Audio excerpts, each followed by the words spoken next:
I'm Jake. I'm Tom. We are Velocities in Music. On this podcast, Tom and I discuss a stampede of topics pertaining to modern music, including artist deep dives, album deep dives, random music topics, and many other things. Before we get started, you can help support Velocities in Music. You can subscribe to Velocities in Music on your favorite podcasting device. I would imagine that's a smartphone, and you will automatically get your latest podcast episode sent to your device, and you can listen to it there. Want to help Velocities in Music grow? You can. Velocities in Music was founded on the idea of creating an enriching discussion about modern music. Please share Velocities in Music with the music enthusiasts in your life. Together, we can move music discussion forward. Tom? Yeah.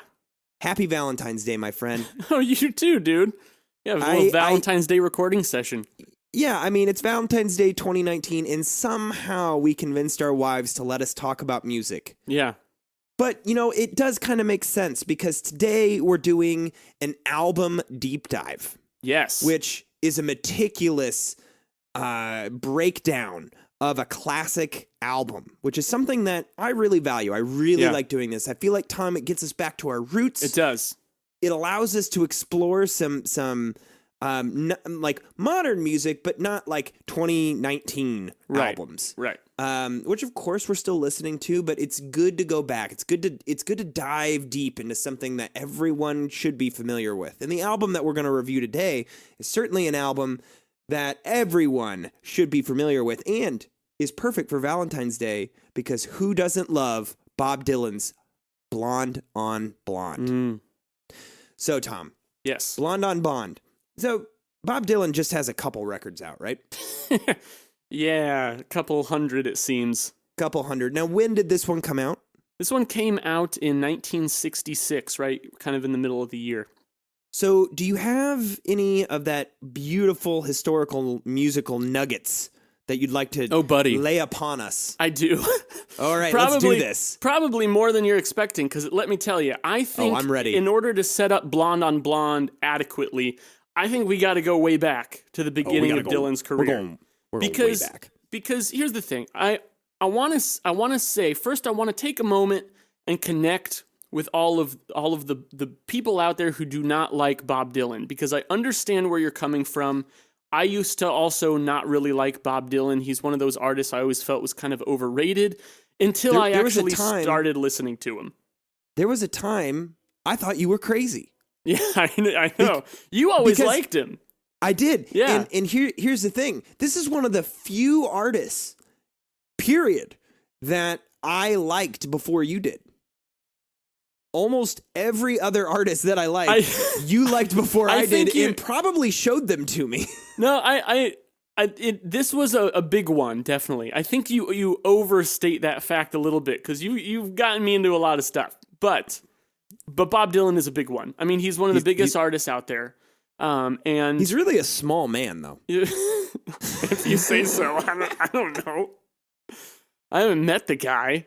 But I think that he's an artist that is important to understand the context. So that's why I want to set this album in particular up with some context, because Dylan put out several albums before this one. This was his 7th album, and his first 6 albums came out over such a short period of time.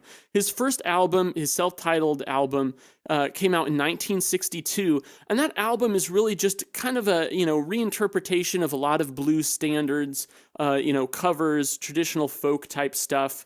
And as a debut, it's okay. It's nothing to write home about, I would say. If he stopped there, I don't think it would have been super memorable.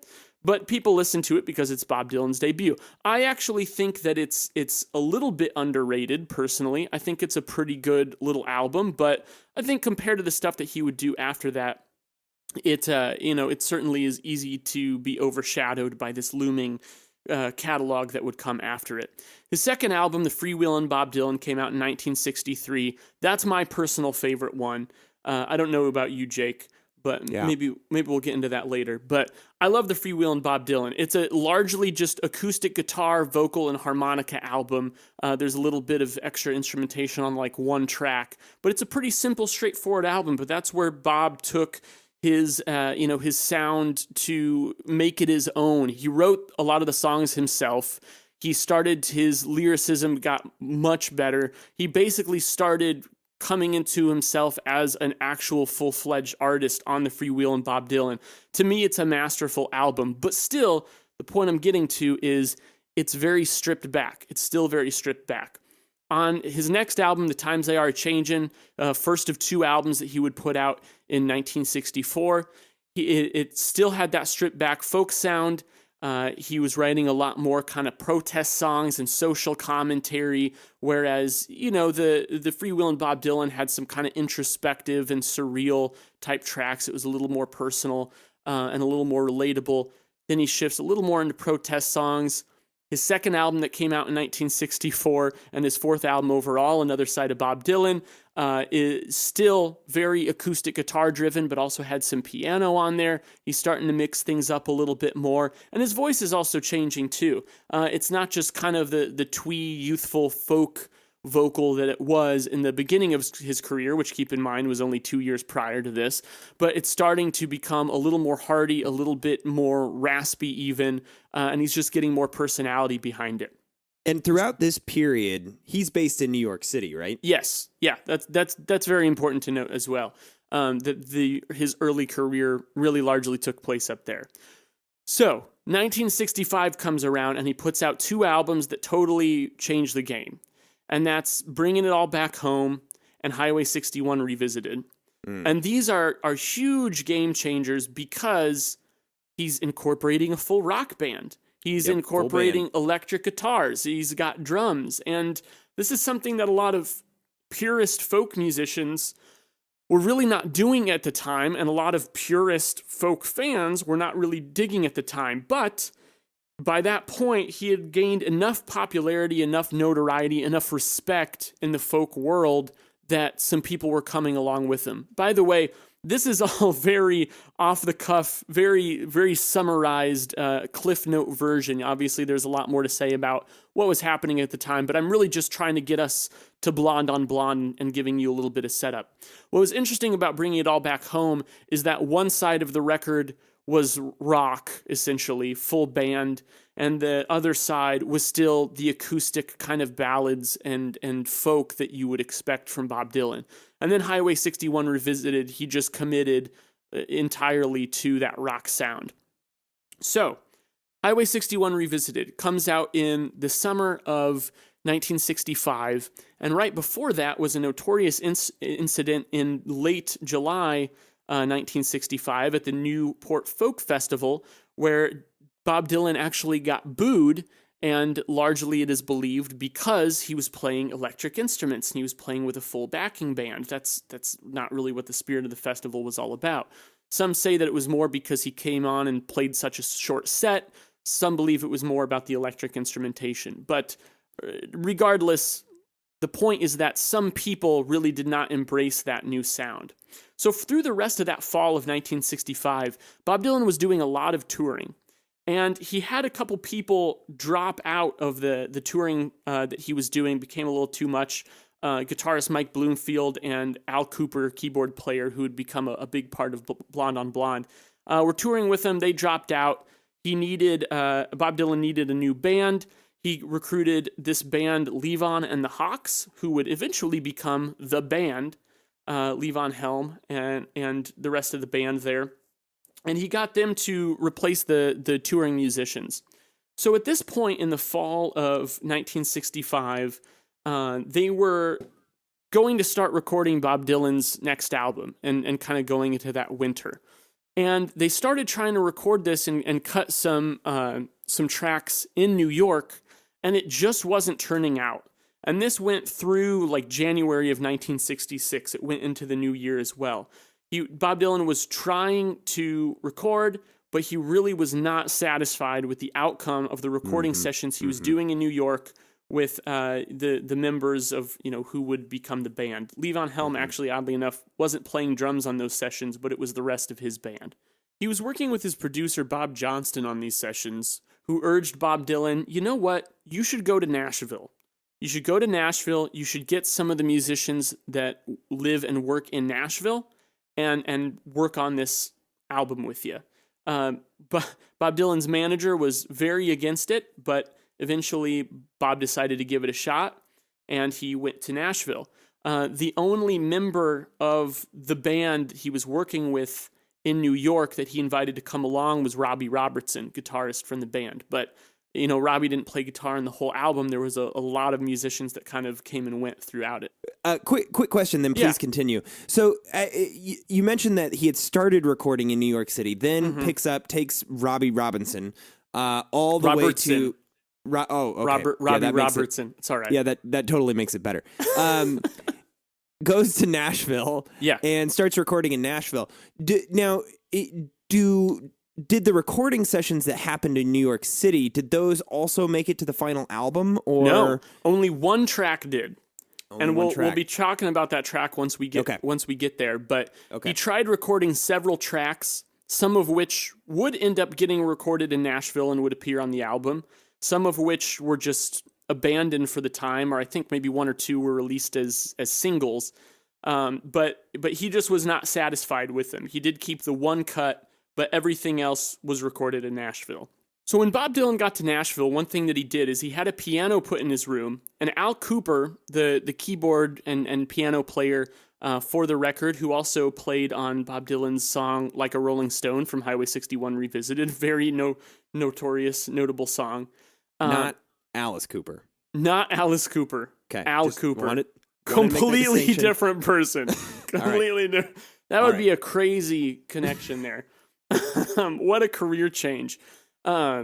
Anyway, he had a piano put in his room. Al Cooper would come and play the songs on the piano while Bob Dylan worked on the lyrics.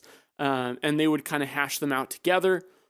Al would then go back to the studio. He'd kind of teach the rest of the musicians the basic tracks of the song. And then Bob would come in later after he was done working on the lyrics, and they would hash these out. So it was a very interesting studio environment when they were recording this in Nashville because, Bob went from working with basically like a bunch of kind of older, more seasoned musicians in New York to working with these kind of younger guys, a little closer to his age in Nashville.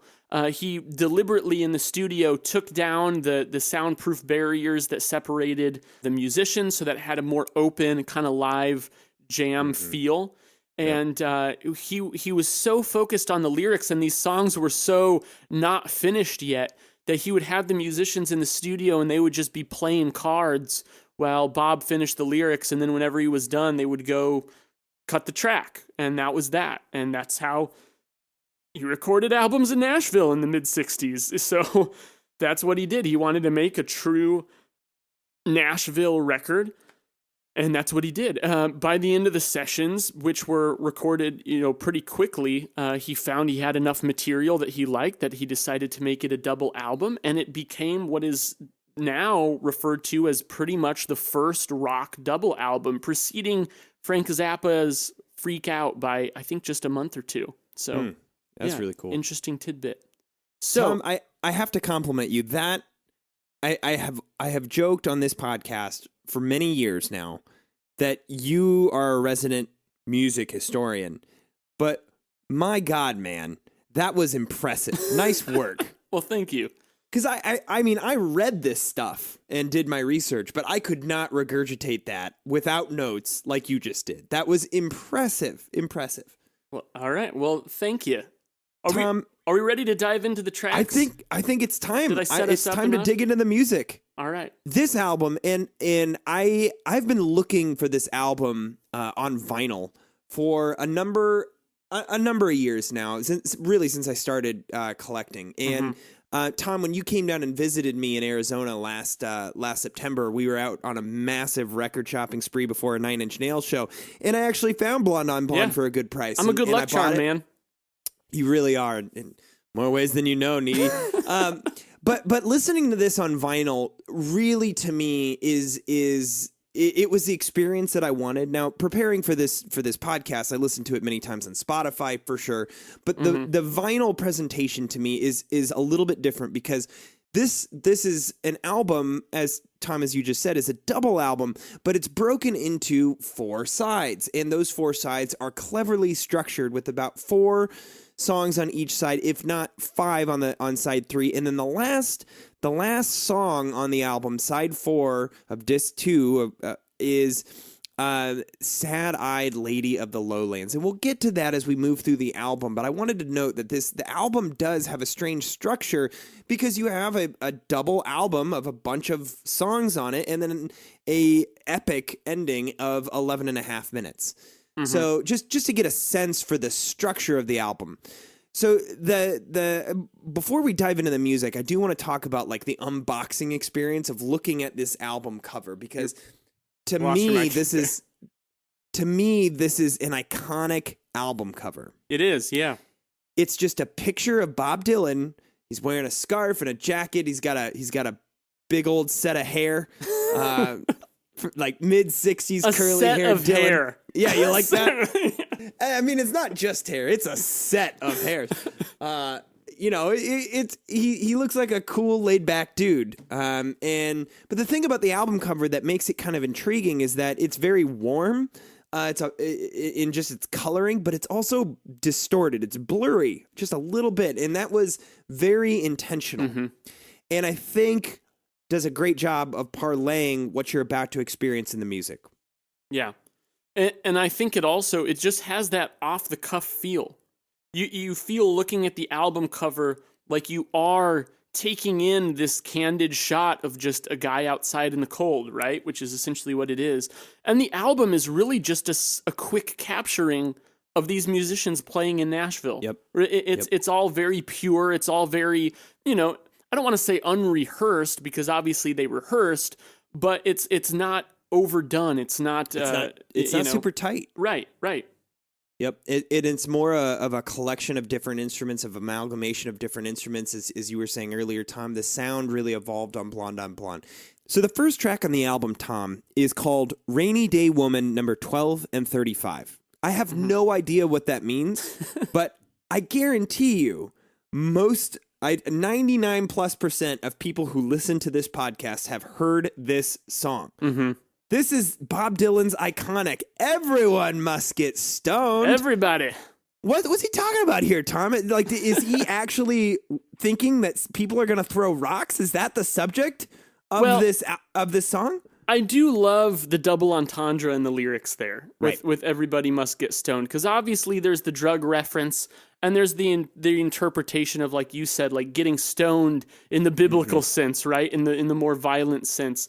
But I love that this, I don't know, to me, which by the way, when we talk about the lyrics on this album, the lyrics are a big frickin' deal on this album. Yeah. Bob Dylan slaved over them. He wrote and rewrote them. He put a lot of weird kind of postmodern surrealist imagery in here, and it really is a defining character of this record. Rainy Day Women is still like that, even if it is kind of lighthearted and hokey. The lyrics are still important because there's those different interpretations.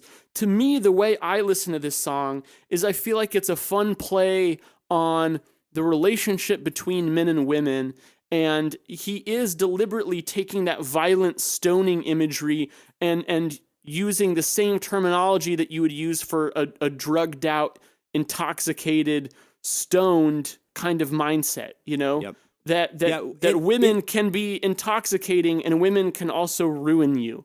Absolutely. And the lyrics play at that, and there's a lot of fun lines in there that capture that. And I think that having this be kind of that like fun, raucous march really, really adds an element to it as well. And that's such a ballsy way to open this album. It really, this is a statement piece.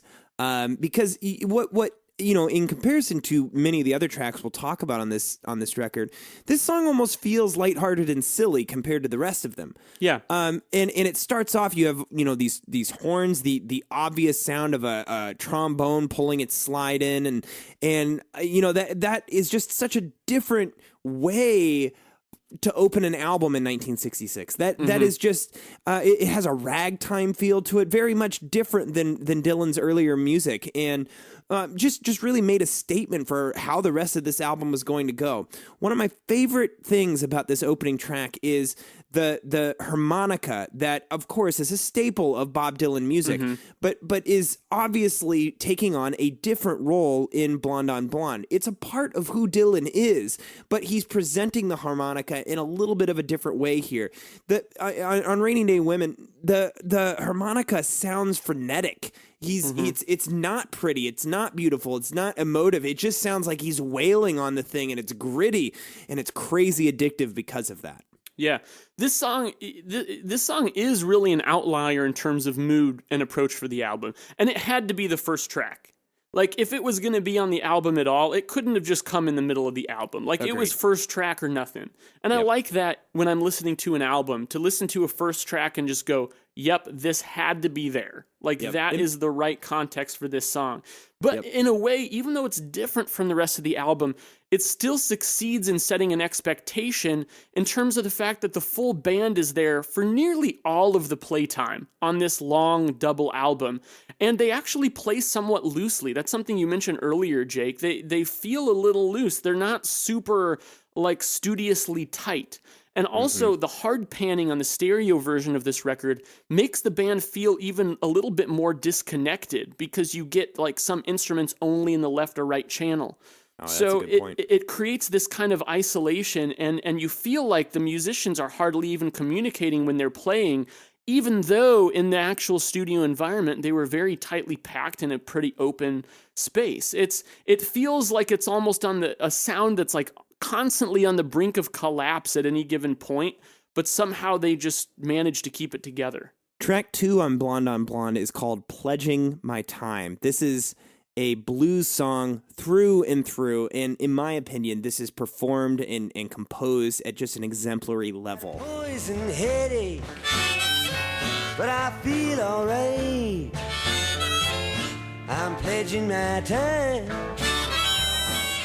to you, hoping you'll come through. You have this big harmonica throughout this song, and this bluesy electric guitar that is quite iconic, which is a word I use a lot to describe Blonde on Blonde. I think many people would identify many of the tracks on this album as iconic. In something about Pledging My Time that is interesting, and one thing I'm always obsessed with is how an artist crafts the album, how they place tracks in a certain order, and why they place them in a certain order. And with Rainy Day Women and the opening of this really crazy album, you had a very big shift in sound to Pledging My Time, which is the more bread and butter bluesy sound that you're going to hear kind of consistently throughout the remaining parts of Blonde on Blonde. This song does a great job of introducing piano. You really have that standing, just very clean, airy sounding piano kind of sitting in the background. And I think that that's a really clever way of introducing piano, which plays a big role on this record into the sound, because it doesn't play a dominant role, but it's there and it's very noticeable.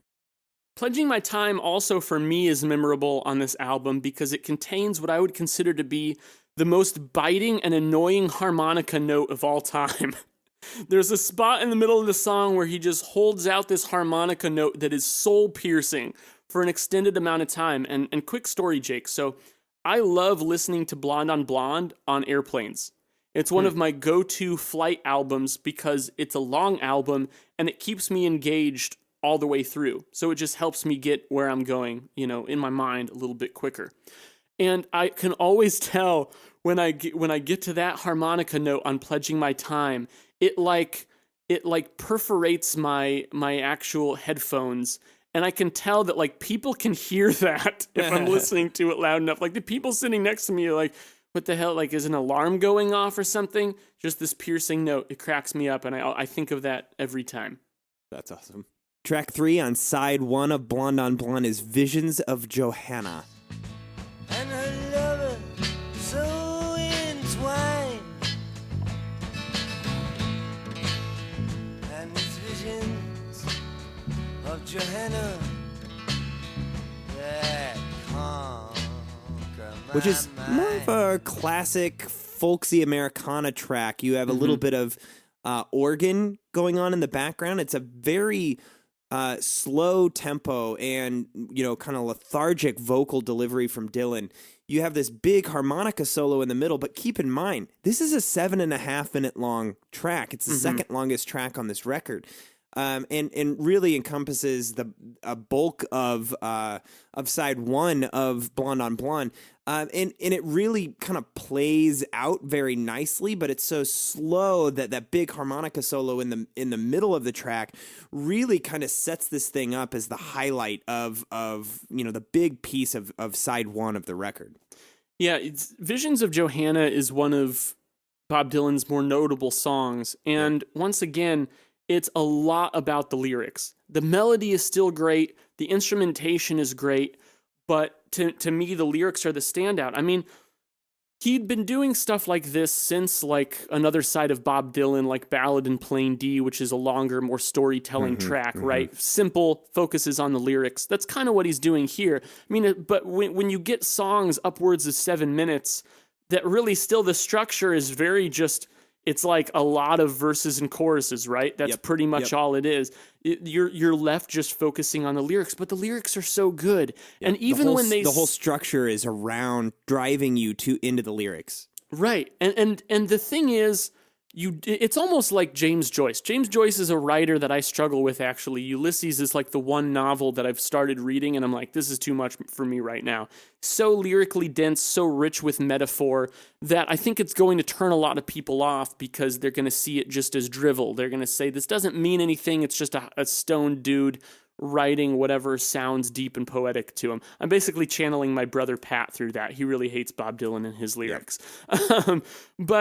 But to me, I don't have to know all of the metaphors. I don't have to understand what he meant with every single line. The fact is that the imagery itself can be evocative and can create connotations. One of my favorite lines from Visions of Johanna, I picked out a choice lyric on a handful of these tracks, and this one that always sticks out to me is, "But Mona Lisa must have had the highway blues, you can tell by the way she smiles." That's just like, I don't even... You could write a freaking PhD thesis about that line, I feel like. Like, it's just, there's something just beautiful about it. And even though I might not know exactly what he intended, I love taking those moments and running with them and thinking about what they could mean and how they interact with the other lyrics in the song. Something else he does on Visions of Johanna is these kind of extended end rhymes that by the time you get to the end of them, while his conscience explodes, that whole thing that rambles on with the same end rhyme after every line and just goes on and on. It's kind of fun. It adds a cheekiness and a playfulness to the track that even though the lyrics are meant to be very heady, there's also still just some charm to them. Yep, he's an exceptionally clever songwriter, and you see that throughout in the lyrics and in the writing. Also, Jake, Visions of Johanna was the first song from the album recorded in Nashville. And you know what day that was? February 14th, 1966. Wow. 53 years ago today. That's crazy. That we're recording. Isn't that wild? That's a coincidence. That is wild. We didn't plan that, folks. I swear. It just worked out that way. I had that noted, and I thought it was interesting. We probably should have recorded this podcast whilst in Nashville. That would have been super meta. We probably should have gone back in time. We could have, always, that's just something people do now. So. Moving on to track 4 on Blonde. This is side 1 still, the last track on side 1. We have the absolute classic Dylan track, One of Us Must Know Sooner or Later. Tom, this is my favorite song on the album. Mine too. My understanding is that this is the one song that was actually recorded in New York City. That's true. And it really, it still fits. You don't listen to this and think, oh, this is clearly a different set of musicians in a different studio. I think they made it flow. But I'm with you, Jake. This is my favorite track. It is an absolute standout to me. Yeah, and I think that the reason why is that you have this like dueling piano and organ mixture, but the piano really, really has this nice melody that gives this song this endearing emotional appeal. And honestly, one of the things that I love most about this song is more so than many of the other Dylan tracks that I hear, which this is what Dylan songs are about, but you get a big dynamic shift to the chorus. Yeah. The song is louder in the chorus than it is during the verses. And honestly, Dylan's vocal performance when he sings out Sooner or Later is absolutely stellar. It really conveys the emotion and the power of that chorus in this song. Once again, Jake, you and I are just telepathically on the same page. Not only is this my favorite song on the album, and I love the dynamics, the way it builds into the chorus is just terrific, and especially those snare rolls in the chorus, the sooner or later, one of us must know, da-da-dun, da-da-dun. Those, they get me every time, man. They're perfect. But it also, this presents the highest amount of energy we've heard on the album yet when it gets to those choruses. Even though the opening track might be a little more raucous, it doesn't have the tension and release that this album does this song does when it builds into that chorus. This also is my go-to example for any time someone tries to claim that Bob Dylan is not a good singer. Yeah, now, whatever. Yeah, now let me make this clear. You are allowed to not like Bob Dylan. That's okay. But it frustrates me when I'm trying to have a conversation with people about music and they make these seemingly objective statements, Bob Dylan's not a good singer. No, what you mean is that you don't like his voice.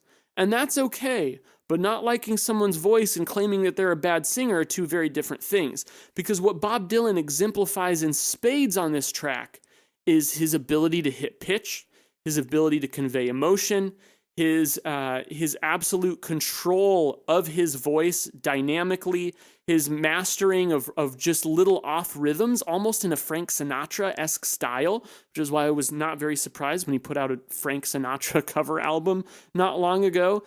He was a master of these things. He had full control over his voice, and I understand where the quality of it could be a turnoff for some people. But if you listen to One of Us Must Know sooner or later, you will notice that he is in complete control the whole time. Everything he does is deliberate, and he is just spot on in his performance.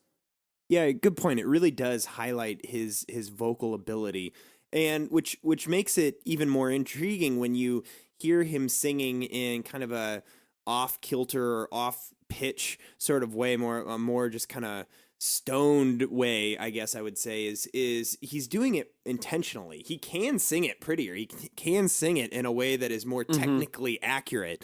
He doesn't want to because that wouldn't be a Dylan song, right? He's choosing to add the flourish and make it original, and that's something I very, very much appreciate. Tom, it's time to flip the record. All right, let's turn it over and go to the first track on side B, I Want You. That is the name of the song. I wasn't just saying that to you, Jake. Well, I'm getting a little flustered over here. I'm not gonna lie. Woo! So this song, I really like this song because as you pointed out, Tom, One of Us Must Know has it's the most lively song on the album thus far. I Want You is like the come down. It has this electric guitar melody in the chorus that I absolutely love. It's addictive. Oh, yeah. It just twinkles. But the song really tells a story, a very nice story. It has very, very good lyrics. Yeah, there's a lot of characters that come up in it, so once again we get that vivid imagery. To me, it's this love ballad of desperation. And one thing that Dylan did really well that this song is a great example of is making the lyrics match the mood of the music. And sometimes he even will have those contrast. He'll have them specifically be different and actually be out of sync with each other. And that still creates a certain mood. It still accomplishes a goal. But to me, this song has that desperation, I want you. I mean, it's right there in the title. They actually considered using that for the album title. But it has this restlessness to it. It has this galloping momentum and energy and this kind of like listlessness that I think the lyrics really capture as well. Next up on side 2 is Stuck Inside of Mobile with the Memphis Blues again. Oh, mama, can this really be the end? To be stuck inside of Mobile with the Memphis Blues again. This is another really long track and really the kind of the centerpiece of from just a song quantity side Yeah. of things on side 2. This is a little over 7 minutes long, and it's definitely a blues-based song. Has a little bit of a faster beat to it. Backed by this organ, it has a really strong chorus. And like many Dylan songs, especially when he gets a little bit more jammy, this song is actually very simply structured. It's just verse, chorus, verse, chorus, verse, chorus. But one thing that really intrigues me about this song, I actually absolutely love this song and think that it shows just how masterful of a song crafter that Bob Dylan is, because this has like, if it's just verse, chorus, and you're not doing extra stuff to make the song interesting, as we talked about before, it really drives you to think about the lyrics and listen to the lyrics. And this song has some of my favorite lyrics on the record.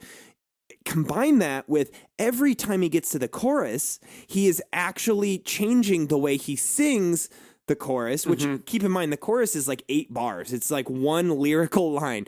But he's changing the way he sings that short chorus, making it feel just a little bit different every single time and adding a little bit more emphasis, which gives the song this feeling as it's building towards something.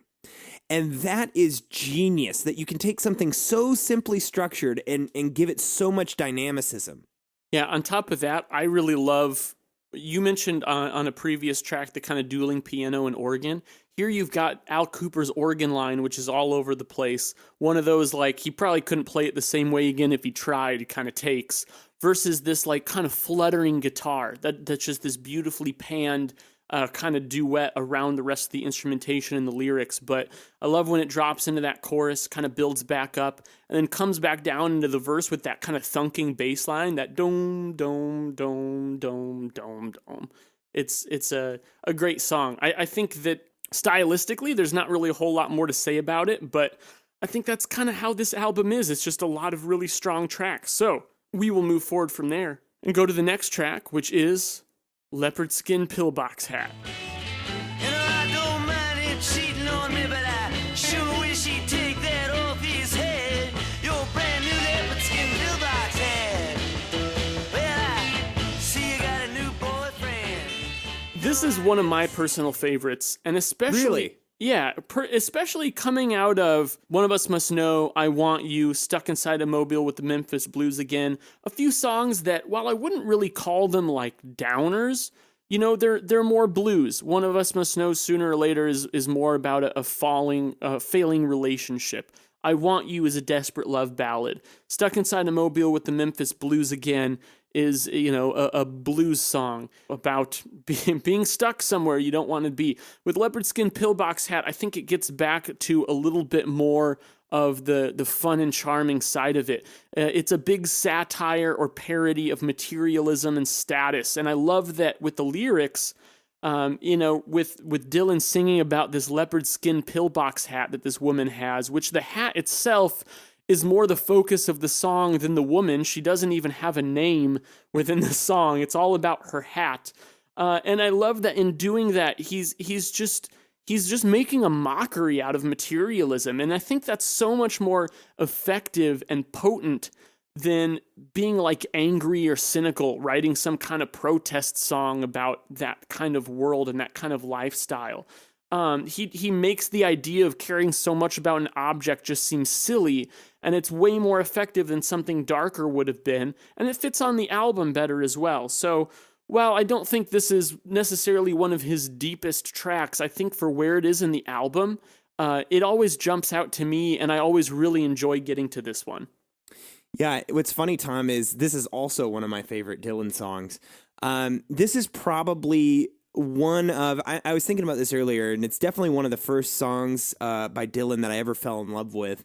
Maybe not the first, but definitely like one of the first few that really cemented my love for Dylan as a songwriter and an artist, but got me also into Blonde on Blonde, because it's the first song from Blonde on Blonde I ever like really got into, sat down and listened to, got stuck in my head. The lyrics are just so darn peculiar. They just draw your ear in. This is just such a soap opera of a track. Yeah. But really it's just a straight blues song, right? Just easy to listen to. Just listen to that bluesy electric guitar.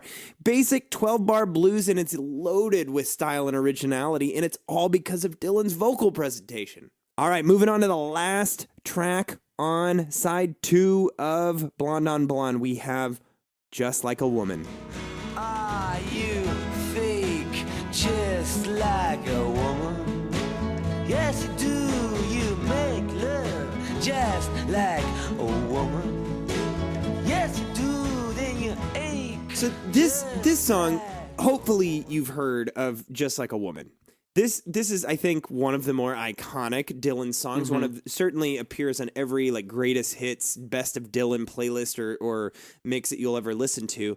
But it's just this gentle kind of swung ballad in 6/8 time. Has this great chorus that just gets stuck in your head. But it's really the acoustic guitar melody that makes this track magical, that really makes it such a legendary song, and it sits on top of the organ and piano combo that we're now seeing as a sonic motif throughout this record.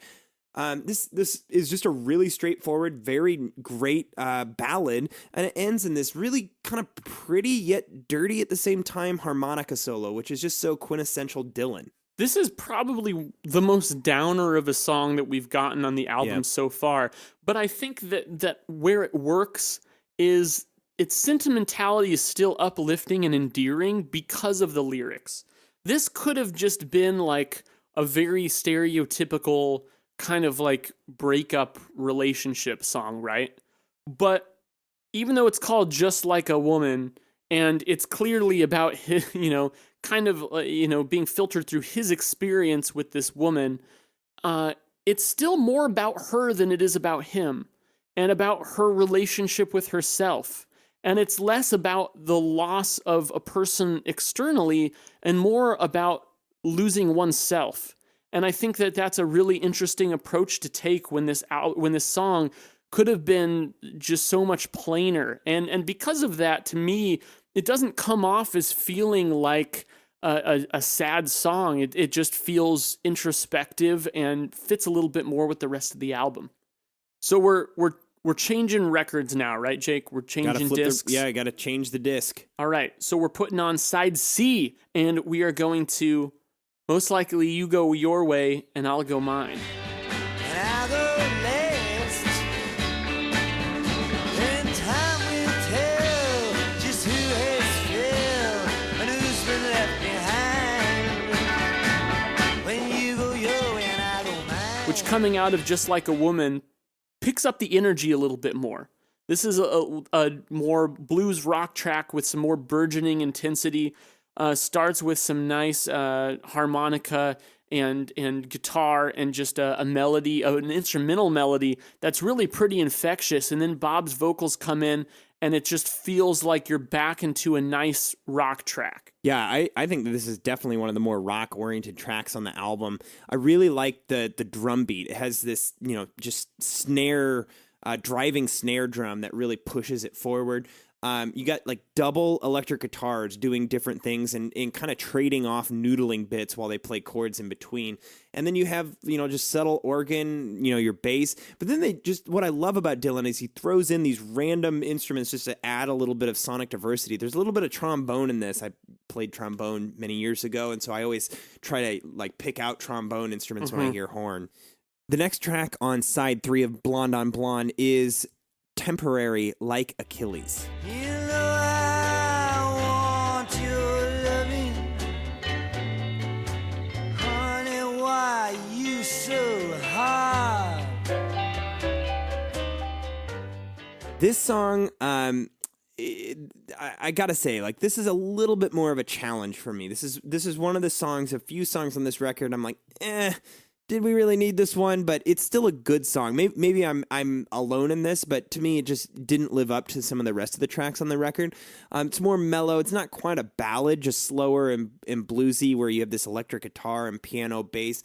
To me, this song doesn't accomplish anything new for the record. It's just kind of a good song, but it almost, because it's been so accomplished so far, it doesn't introduce anything new, and it's a long double album. I kind of feel like this song is a little bit filler. Really good filler, not like crap filler, just a little bit filler. I see what you mean. I think that on its own, I would agree with you. It's not one of the stronger tracks compared to the 9 that we've heard before it.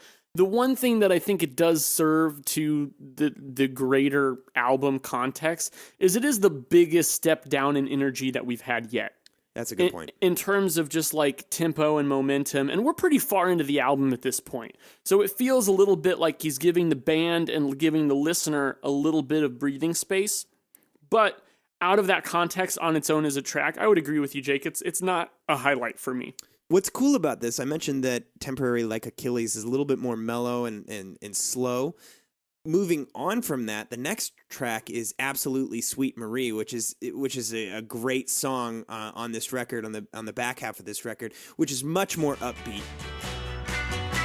I know you always say that you agree. All right, so where are you tonight, sweet Marie? You have this organ-led kind of change-up in the sound with electric guitar noodling away in the background. It drags a little bit for me until you get to the really big harmonica solo. I really like Dylan's harmonica presentation in this song, and I think it's like, honestly, it's probably my harmonica highlight of the entire album. That's saying something, because there's a lot of harmonica on here. There's a lot of harmonica. This has one of my choice lyrics as well that always jumps out at me, which is, well, I don't know how it happened, but the riverboat captain, he knows my fate. Oh, that's deep. What the hell does that mean? I don't know, but I love it. Well, I love it. I think it's Dante related, right? With the riverboat, ferries you across the riverboat, and he knows your fate. Like, there you go. That's I never considered that. See, that's what I love. That's a really good lyric. Peeling this away, right? Yeah. I mean, as you said, Dylan's lyrics, we can't do it justice on a podcast. we could spin off an entire new podcast series just about just Dylan's analyzing lyrics. Dylan's lyrics. Right. We don't have the time to do that here, but I do want to highlight them where they jump out at me. The next track on side 3 of Blonde on Blonde is a track called Fourth Time Around. And she buttoned her boot and straightened her suit, and she said, don't get cute. So I forced my hands in my What's interesting pockets. is this is track 4 on side 3, and it's cleverly called Fourth Time Around. This is a waltz with a very, very pretty acoustic guitar melody, and I think it really makes the sound. Now, what's interesting about this song is Bob Dylan's vocal delivery sounds exactly like Norwegian Wood on Rubber Soul, the Beatles album, which came out in 1965. In the song Norwegian Wood by the Beatles, John Lennon, who sings that song, is mimicking in his vocal presentation in that song Bob Dylan. Mm-hmm. So in this song you have Bob Dylan mimicking very closely John Lennon, who is mimicking Bob Dylan. And some suspect that this was a retort to that. Yes, and I just love the story behind that, because like the first thing that I thought of when I was going through this song for this is like, man, that really does sound like Norwegian Wood. Yeah. And I looked it up and then saw that there is kind of a chain, a linkage there between those two tracks. Mm-hmm. I think this song's notable too. Historically, it's the second song recorded in Nashville for the album, same day as Visions of Johanna.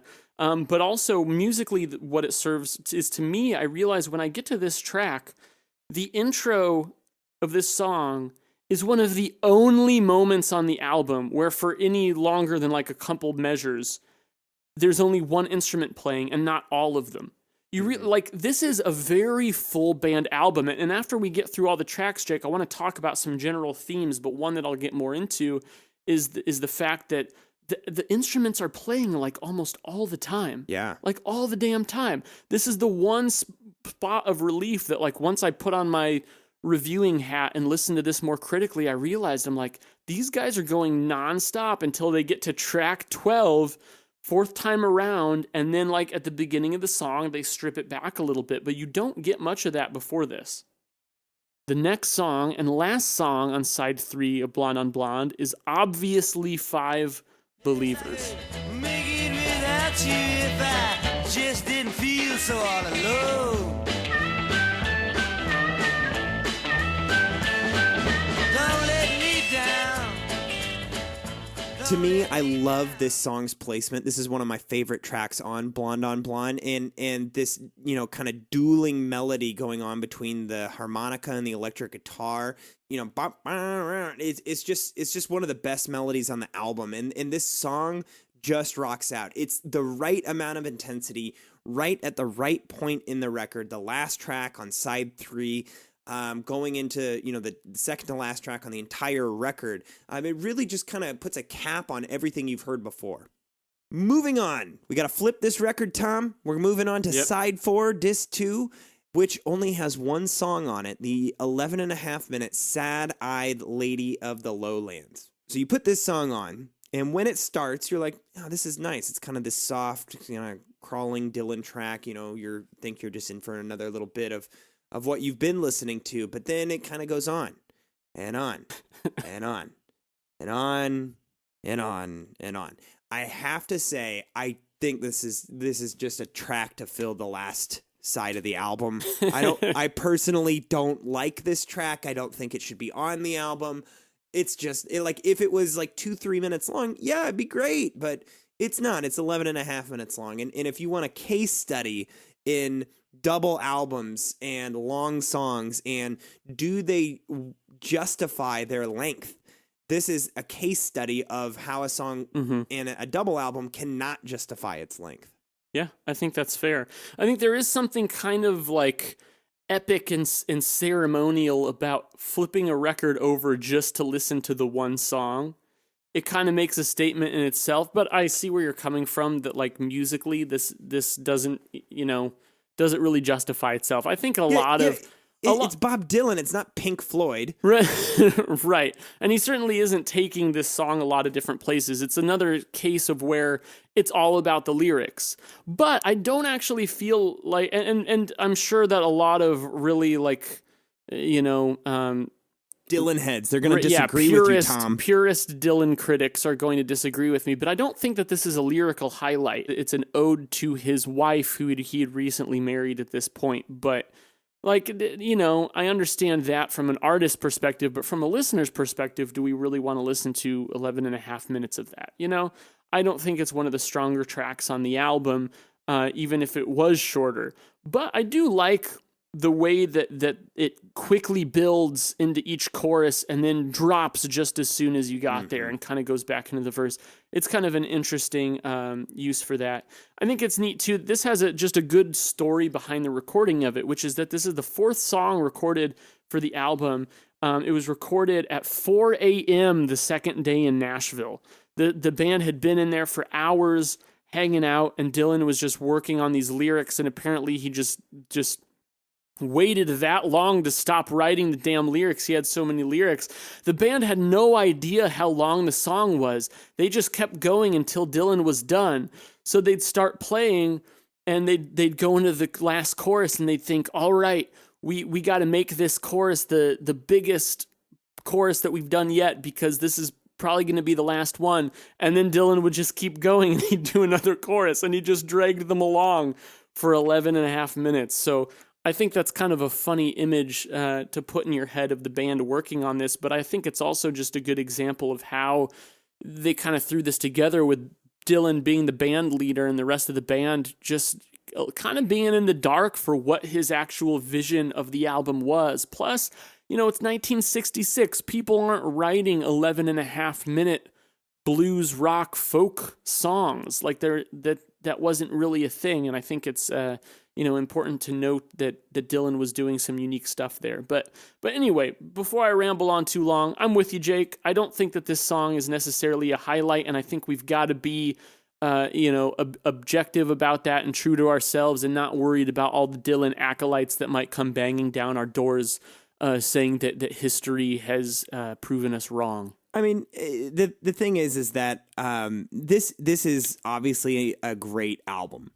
Does it mean that it is a perfectly composed and put together album?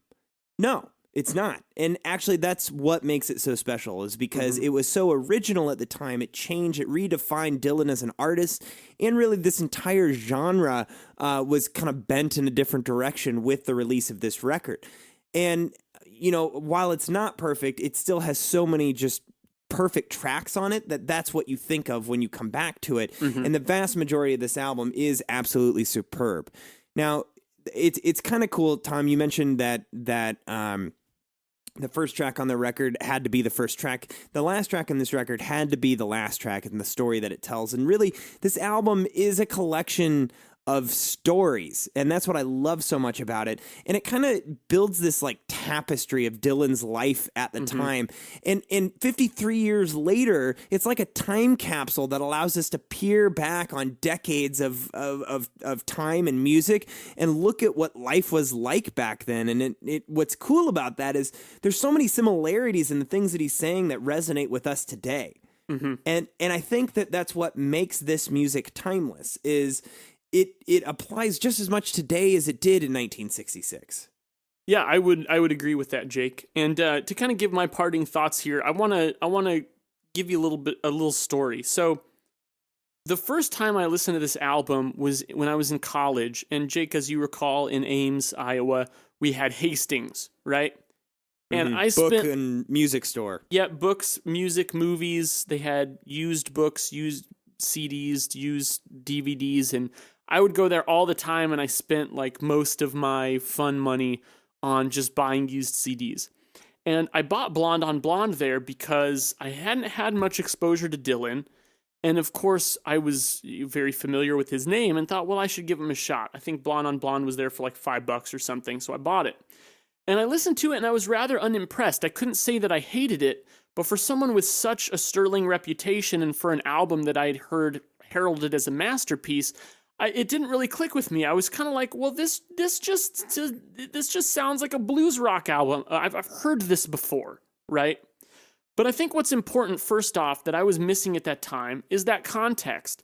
No artist at that time in that genre really had a career arc like Bob Dylan did, really took a sound and shaped it so much in such a short amount of time to get to Blonde on Blonde. And I think that Blonde on Blonde was kind of the apex of that. I still liked his next couple albums, but Blonde on Blonde just felt so potent and so deliberate. But another thing that's really important here that makes this album special that I was missing at the time that I didn't fully grasp is how masterful it is in its control of dynamics. To me, that is what makes this album succeed tremendously. We alluded to it a little bit when we got to certain tracks, Jake, but I mentioned that like every song has like every band member on it almost. Like they maximized, it felt like, the tracks that were going on at any given time and the instruments that were playing, which for me on first listen when I was in college and first listened to it, made this album feel a little bit too even. It almost made the songs sound more similar than they actually are in their writing because they're being presented in this full band kind of way. But when you really listen closely, that consistency actually works in favor of the album because it makes the songs fit, whereas they wouldn't if they, didn't have that consistent presentation. But also just listening to the band's control of volume as the songs ebb and flow in just this masterful way that's based entirely on the performances, because they weren't using a bunch of fades, they weren't using a bunch of like volume envelopes or anything, obviously. They rarely had instruments drop out altogether. So it was just the band working together in unison to build up to a level of intensity and volume and then bring it back down. It happens so smoothly that you don't even notice it, which is how it should be if it's being done right. And that happened within tracks and throughout the album. Yep. One of the things that makes this album such a classic is you can put it on and it has this kind of natural flow through the album track to track. And how they did that is that, as we went through some of these tracks, you can tell that some of the tracks are ballads, some of the tracks are more rocking, some of the tracks are more blues-based. But you could separate all of the different tracks in this record, and I think that there's, 14 tracks on this record? You could separate them out into a few cohorts of songs, and no matter what, if you have you're not going to find songs of the same cohort right next to each other. They're constantly changing the style of the song that you're listening to. So because of that, this album has this really nice flow to it, and it really keeps you engaged and interested, even though the core pieces haven't really changed. Just the style of each song has changed. It gives the entire listening experience a fluidity to it that is absolutely needed for a good double album to be effective. Yeah. And as we mentioned on the opening track, the band still, despite that, they feel very loose. When you listen to Highway 61 Revisited, the album that came out before this, compared to Blonde on Blonde, Highway 61 Revisited is a very tight, succinct, deliberate album in the performances. It's a New York studio composition. Here, the guitar and keys in particular, they're just kind of noodling away underneath the vocals. It's much more loose and soulful. Yeah, it is. And it's the difference between New York City and Nashville. I mean, it really is. Just think about those two cities. Those different attitudes. But it's almost like he took the band on his previous album, got them a little drunk, and gave them less direction of what to play, just kind of letting them roam freely. Obviously, that's not what actually happened, but that's the image you get. You get this image of the kind of this like pub band. On Highway 61 Revisited, it actually felt like each part was purposefully written. Yes. And here it just feels like a slightly rehearsed open jam. It gives it that loose feeling that's just where that magic happens. I think when you get really good musicians and you give them just enough direction to make sure they're working together and towards a common goal, but let them inflect some of their own personality into it, man, that is just where the magic happens. I think one other noteworthy characteristic of Blonde on Blonde in the writing compared to his previous albums is that there really isn't a truly dark song on this album. There are ones that are more somber. I mentioned that Just Like a Woman feels like kind of a downer, and there are a couple at the end with like Temporary Like Achilles and Fourth Time Around that are a little slower, a little more stripped back. But there's nothing that compares to like the heaviness of like Ballad of a Thin Man or Masters of War or Ballad in Plain D from his previous albums. There are some dark moments in the lyrics and some songs feel moodier than others, but it stays with this like classic blues feel. And I think that where at first that kind of rubbed me the wrong way because it felt like it lacked variety for that reason, I think that what you could argue it lacks in variety, I think the consistency still works in its favor, as I mentioned earlier, in the fact that these songs are still written very differently, but just presented in a way that makes this album cohesive. And that's why, like I said, I like to listen to it on planes, because you can just listen to it straight through and you never really feel disrupted. Tom, as a parting question for our audience, does Blonde on Blonde deserve to be considered one of the best albums of all time? I think it does. Does it deserve to be the best album of all time? I don't think so. Okay. Let me try to think through. I'll talk aloud through my answer for that. I think it is one of the best albums of all time in terms of just like sheer uniqueness, which in a way, what they were doing in just getting some Nashville musicians together was not in itself unique in the approach. And if you just listen to this in the background, you wouldn't think it was unique. But I think when you take the elements of taking a New York folk songwriter like Bob Dylan, putting him in Nashville, and writing these like kind of blues rock folk epic tracks, that's something that just wasn't really happening at the time and hasn't quite happened since, right? It's a lightning strike in the world of music. Right, and yet it feels so natural and so familiar, and I actually think that's a benefit to it. So I love that about music. Jake, when we did our David Bowie deep dive, one thing that Bowie said about himself that this is actually like really resonated with me and really stuck with me is Bowie said about himself that he didn't really see himself as a huge innovator. He didn't see himself as a very original musical persona. What he saw himself as a master of was synthesis, taking these ideas like soul music and rock music and krautrock and new technologies and putting them together in a way that people hadn't done before. You know, you can take 10 different elements that are all very familiar, but if they hadn't been combined in that exact ratio before, you're going to get something that sounds unique.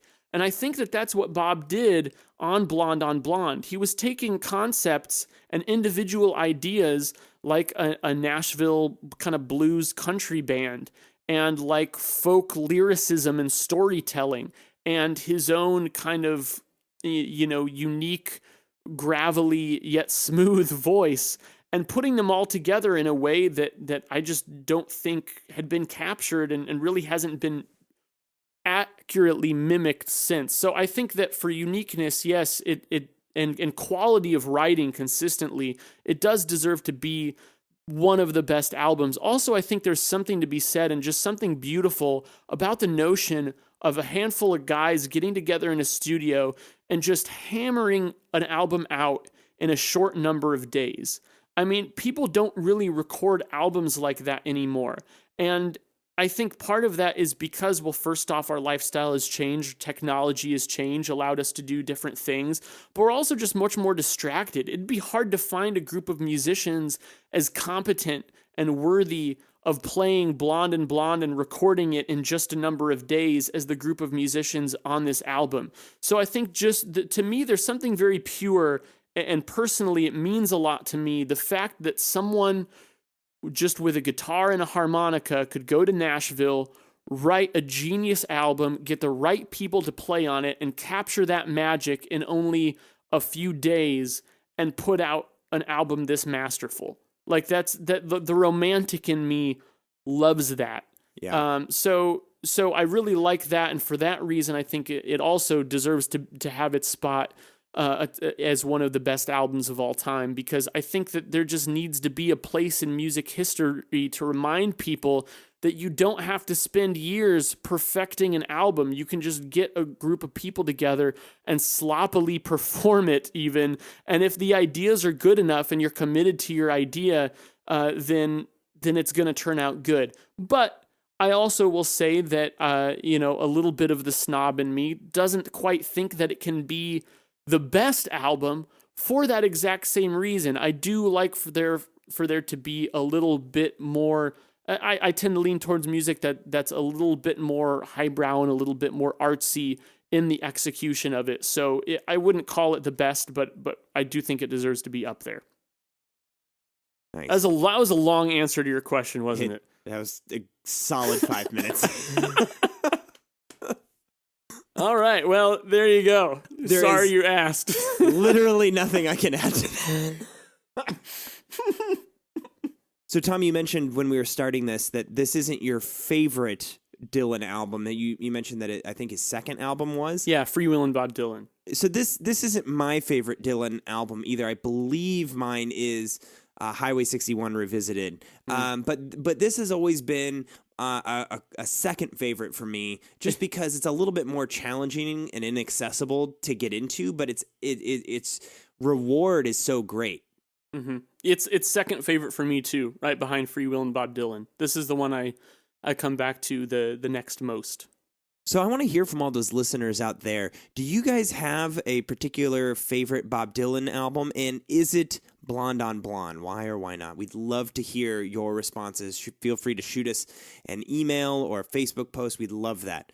Thank you guys for your continued support and participation. We love all of your comments on our YouTube videos, your Facebook messages, and those emails that you're sending us. Your participation is what makes Velocities in Music possible. So, as always, thank you for being awesome. I'm Jake. I'm Tom. We are Velocities in Music, moving music discussion forward.